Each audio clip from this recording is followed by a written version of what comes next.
The Global Stocktake is the formal process to track the progress of the long-term goals set in the Paris Agreement. Let's explore how the Global Stocktake can help end government financing for fossil fuels and keep our climate targets alive.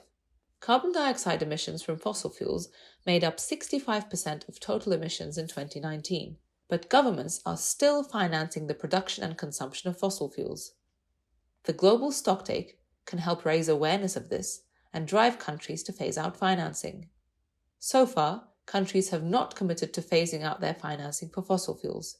In fact, G20 economies alone still provide $584 billion of fossil fuel finance every year. When countries have committed to phase out, it's often incomplete or very vague commitments without clear timelines. The Global Stocktake can get these commitments on record, encourage others to do the same, and hold governments to account. There are also huge data gaps in reporting on fossil fuel finance. Governments often hide behind the precise definition of a subsidy, fail to report their domestic subsidies, do not disclose which projects they finance overseas, or do not account for support provided through state-owned enterprises. Instead of these accounting tricks, it's crucial that countries report on the amount of fossil fuel subsidies for production and consumption per unit of GDP.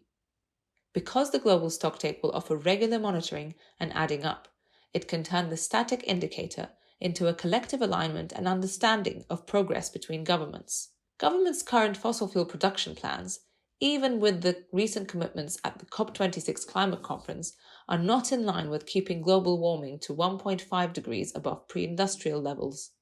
And yet, governments are still financing coal, oil, and gas. The Global Stocktake could become a key moment for governments to pull both policy and financing levers. Alongside the financing, we need a just transition towards an environmentally sustainable economy which supports decent work for all, social inclusion, and ending poverty. The Global Stocktake can make the case for international climate finance to mainstream a just transition for all. Some countries and development finance institutions have prioritized phasing out financing for specific stages or types of fossil fuels. The Global Stocktake can support the setting of realistic pathways for this phase-out, recognizing collective additive effects on mitigation objectives. The Global Stocktake is crucial to realizing our climate targets. To find out more, check out our website.